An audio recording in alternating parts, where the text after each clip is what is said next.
सुप्रभात। मैं हूं जगेंद्र राणा। आज के हमारी आध्यात्मिक चर्चा का विषय है मूक सत्संग। मूक सत्संग। देखिए, साधना को जीवन में उतारने के लिए आवश्यक है कि निश्चित समय कुछ काल के लिए मूक सत्संग किया जाए, यानी मौन व शांत बैठा जाए।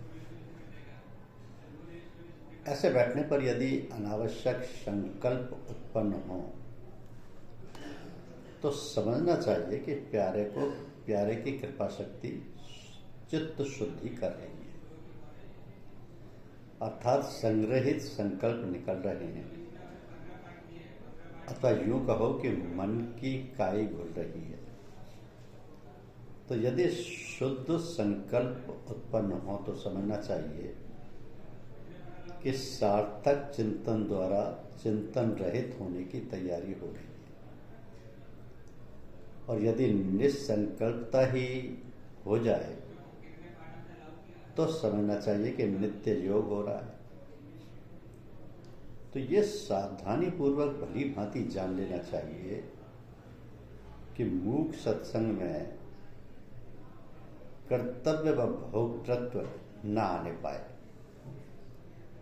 कर्तव्य व भोक्तृत्व न आने पाए, अर्थात मैं कुछ कर रहा हूं ये भाव ना बने, कर्ता का भाव ना बने। अपितु ये भावना रहे कि जो कुछ हो रहा है उनकी कृपा शक्ति से हो रहा है, और साथ ही रुचिकर अरुचिकर अवस्था का उपभोग भी ना किया जाए। तो रुचिकर का सुख ना लिया जाए और अरुचिकर का भय ना हो। अपना लक्ष्य किसी अवस्था से संयोग करना नहीं है, क्योंकि अपने प्यारे का धाम तो सभी अवस्थाओं में अतीत दिव्य चिन्मय है। उसमें प्रवेश करने के लिए अवस्थाओं से विमुख होना अनिवार्य है, जिसकी वास्तविक साधना समर्पण है और कुछ नहीं। तो ये साधना आस्तिक की अंतिम साधना है और अत्यंत सुगम भी है। इस साधना का फल नित्य योग, बोध तथा प्रेम है, जो प्राणी की अंतिम मार्ग है। तो तद्विद्धि और आत्मन विद्धि, इन उभय वाक्यों में कोई भेद नहीं है। ऐसे अभेद ऐक्य वैसे ही होते हैं जैसे तत्, त्वम और अहम में है। जब कभी यात्रा के संबंध में किसी अन्य को संबोधित करते हैं तो कहते हैं मित्र लोग कि ये बनारस भंडारी में जा रहे, किंतु जब प्रश्न होता है तो पूछते हैं यार तुम कहाँ जा रहे हो, और जब प्रश्नोत्तर संपन्न होता है तो कहा जाता है कि बनारस भंडारे में जा रहा हूं। इस प्रकार एक ही व्यक्ति तत्, त्वम और अहम तीनों ही सर्वनाम संबोध्य है। ये प्रथम पुरुष भी है, मध्यम पुरुष भी है और उत्तम पुरुष भी है। तो इन शब्दों के जादू से भी अधिक संसार के अंतःस्थित अभेद को समझने की जरूरत है। उसे जानने का अर्थ उस अखंड अनंत त्रिगुणातीत कालातीत परमात्मा को ही जानना नहीं, बल्कि उसकी सर्वव्यापकता होने से अपने को तथा अखिल जगत को जानना है। तो देखने में बाह्य अंतर शैली कथन का लग रहा है, किंतु उभयथा एक ही बात कही गई है, और वह है अभेद ऐक्य की जो वास्तविकता है। मुझ में और तुझमें कोई अंतर नहीं। तुलसीदास ने सभेद ऐक्य का उद्घोष भक्त, भक्ति, भगवंत, गुरु, चतुर्थ, नाम, बपू एक कहकर किया। अब प्रश्न इस भाषने वाले भेद के भाषने और भागने का है। जैसे किसी जादूगर के समक्ष उसकी माया से उसके हाथ में अवस्थित 1 रुपये को हम सैकड़ों हजारों में देखते हैं, किंतु बाजीगर उसे एक ही देखता है। और उसकी जादू की परिज्ञाता व्यक्ति भी एक ही देखता है। तो रेलगाड़ी में बैठा हुआ व्यक्ति भूमि पर अवस्थित स्थिर वृक्षों को भी भागता हुआ देखता है, किंतु भूमि पर स्थिर व्यक्ति उन्हें स्थिर देखता है। इसी प्रकार प्रभु की माया से अपरिच्छिन्न विज्ञजन अखिल ब्रह्मांड में अनुस्वस्थ एक मेवा द्वितीयम परमात्मा का दर्शन करते हैं, और इसलिए सर्वभूतस्य आत्मन एवं सर्वभूतानि चात्मनि देखते हैं। तो लोक कल्याण एवं सामाजिकता की भावना का समुदय हो सके, इसके लिए सर्वभूतस्थ मन देखना आवश्यक है। तभी प्राणी सर्वभूत हिते रते होकर आत्मरति एवं आत्मतृप्ति को प्राप्त होगा। यही उसे तथा अपने को जानना है। महान कष्ट तब होता है जब हम परम अद्वैतवादी अभेद ऐक्य के प्रतिपादक जगतगुरु शंकराचार्य को सनातन धर्म के माध्यम से जातीय एवं सांप्रदायिक वैमनस्य का प्रतिपादक सुनते हैं। पता नहीं परमार्थिक सत्ता का पारिपोषक साधु संकीर्ण व्यावहारिक सत्ता मात्र पर कैसे उतारू होगी। तो ब्रह्मत्व का अभिप्राप्ति सर्व समता में निहित है। समत्व योग उच्चते। समत्व बुद्धि से युक्त प्राणी ही योगस्थ होता है। परमात्मा समत्व है, कूटस्थ। अद्वैत केचिदीक्षन्ति द्वैत मिक्षन्ति चापरे समय तत्व न जानन्ति द्वैताद्वैत विवर्जितम्। वह परब्रह्म परमात्मा द्वैताद्वैत से परे समत्व ही है। एवं यह सर्वभूतेषु पश्यत्यात्मानमात्मना स सर्वं समतो मत्य ब्रह्माभियति परम पदम। अब प्रश्न ये कि सर्व समता की प्राप्ति हुई, इसमें प्रमाण क्या? हमारी समझ में सिवा व्यवहार के समता कहीं अन्यत्र परिलक्षित नहीं हो सकी। समत्व प्राप्ति का एकमात्र निर्देशन व्यवहार ही है, व्यवहार ही है। तो एक बार मैंने अपने एक विज्ञ एवं विद्वान संबंधी से जो जातिगत एवं धर्मगत भेदभाव को मानते हैं और न्यूनाधिक मात्रा में हम सभी मान रहे हैं, विद्या विनयम संपन्ने ब्राह्मणे गमवी हस्तनी शून्य च स्वपा के चा पंडिता संदर्शने के संबंध में पूछा। उन्होंने मेरे भाव को समझते हुए कहा, इसमें संदर्शन कहाँ है, संवर्तन नहीं, कहा है। मैंने पुनः कहा, यदि व्यक्तित्व में संवर्तिता नहीं है तो समदर्शता में क्या प्रमाण? उन्होंने थोड़ी देर मौन रहकर प्रसंग को समर्थन देते हुए बात बदल दी। वस्तुतः तत्व के परिज्ञान का व्यावहारिक रूप यही है कि विभिन्न आवरणों में स्थित उस सम तत्व को समझकर अपने को संवर्तिता में उद्बुद्ध करें। आत्मवत सर्वभूत से देखें। भगवान दीनानाथ हैं, यदि उसे दीनों में खोजा जाए तो आसान समझेगा। मैं ढूंढता तुझे था जब कुंज और वन में, तू खोजता मुझे था तब दीन के सदन।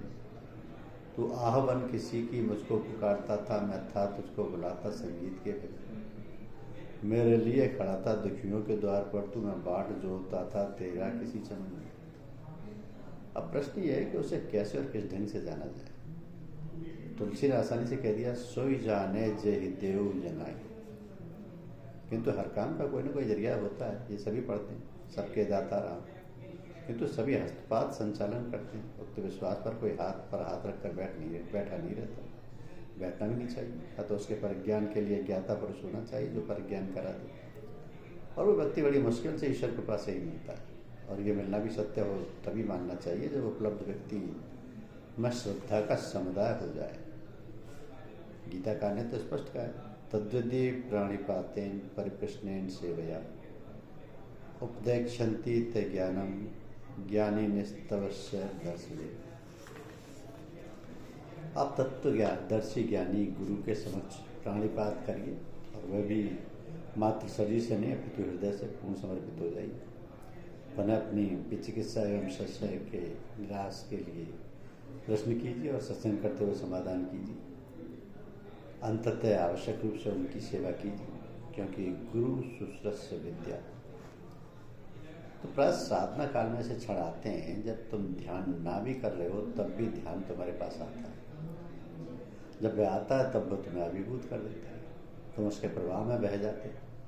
उस समय तुम्हें उसमें कोई बाधा नहीं डालनी चाहिए। उस समय तुम बैठ जाते हो।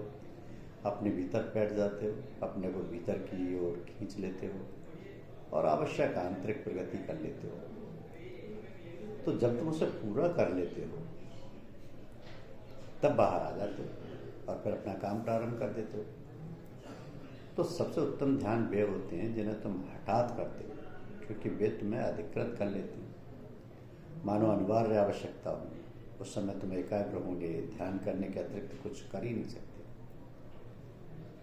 और ये कोई आवश्यकता नहीं है कि ऐसा ध्यान केवल जंगल के एकांत में ही तुम्हें अधिकृत करे। ये उस समय आता है जब तुम्हारे अंदर कोई चीज़ तैयार होती है, जब उसका यथार्थ मुहूर्त आ जाता है, जब उसकी सच्ची आवश्यकता हो जाती है, जब भगवान की कृपा तुम्हारे ऊपर होती है। तो जब तक मनुष्य अभ्यस्त ना हो जाए तब तक उसे आरंभ में लंबे समय तक एकाग्रता का अभ्यास करके अपने को थका नहीं देना चाहिए, क्योंकि उस अवस्था में मन के क्लांत हो जाने के कारण एकाग्रता अपना मूल्य, महत्व और शक्ति खो बैठती है। तो उस समय एकाग्रता का अभ्यास करने के बदले मनुष्य को विश्रांति के लिए अपने को शिथिल अवस्था में छोड़ देना चाहिए और ध्यान करना चाहिए। जब एकाग्रता की अवस्था सहज स्वाभाविक बन जाए, केवल तभी मनुष्य धीरे धीरे लंबे समय तक एकाग्रता का अभ्यास कर सकता है। तो मनुष्य को एकाग्र करना बराबर ही एक प्रकार की तपस्या है और आवश्यक रूप से थकावट ले आता। जब मनुष्य मस्तिष्क मन से पूर्णतः ऊपर उठ जाता है, केवल तभी मानसिक एकाग्रता की थकावट दूर होती है। जब तक मनुष्य का मन खूब मजबूत ना हो तब तक अपना सारा अधिकांश समय ध्यान में व्यतीत करना अच्छा नहीं, क्योंकि ऐसा करने से मनुष्य को पूर्ण रूप से आंतरिक जगत में रहने और बाहरी तथ्यों से संस्पर्श खो बैठने की आदत पड़ जाती है। इससे एक पक्षीय सामंजस्यहीन गति उत्पन्न होती है और यह समतोलता भंग कर सकती है। ध्यान और कर्म दोनों करना तथा दोनों को भगवान को अर्पित कर देना ही उत्तम बात है। दोनों को भगवान को अर्पित कर देना ही उत्तम बात है। एक भक्त चुपचाप ईश्वर का नाम मन में लेकर माला जपा करता था। श्री रामकृष्ण परमहंस ने उससे कहा कि तुम एक ही अड्डे को क्यों पकड़े बैठे हो, आगे बढ़ो। अब भक्त ने उत्तर दिया कि आगे बढ़ना बिना ईश्वर की कृपा के नहीं हो सकता। तो परमहंस ने कहा, अरे भाई, उनकी कृपा की आवाज दिन रात हमारे चारों ओर चला करती है। यदि तुम्हें जीवन के महासागर को पार करना है तो मस्तिष्क रूपी नौका का पाल खोलो। ईश्वर की कृपा की हवा बराबर बह करती है और समुद्र रूपी जीवन के बुद्धिमान मल्लाह उस सुंदर हवा से लाभ उठाने के लिए अपने मन का पर्दा हमेशा खोले रखते हैं और नाव को हवा के साथ बहने देते हैं। तो ईश्वर कृपा की धीमी धीमी वर्षा सदा होती रहती है। तुम अपने मन की धरती को नरम बनाओ ताकि वह वर्षा के जल को ग्रहण कर सके। जब तक हवा नहीं चलती तभी तक पंखों की आवश्यकता रहती है। उसी प्रकार जब तक ईश्वरीय सहायता ना मिले तब तक अपने ही परिश्रम से ईश्वर प्राप्ति का उपाय करना चाहिए। जब तुम्हें सद्गुरु प्राप्त हो जाए और तुम्हें ईश्वरीय सहायता मिलना लगे तो परिश्रम छोड़कर उस सहायता के प्रति जागरूक हो और उसे अधिकाधिक कार्य करने का मौका दो। उसे अधिकाधिक कार्य करने का मौका दो। तो सूर्य के आगे भला तंतुम तो कैसे रहेगा, ज्ञान की ज्वाला अहो ज्ञान तृण कैसे सहेगा। धन्य है अति धन्य वह जिसको मिला सदगुरु यहाँ, फिर भला भगवान उससे दूर कब कैसे रहेगा। धन्यवाद।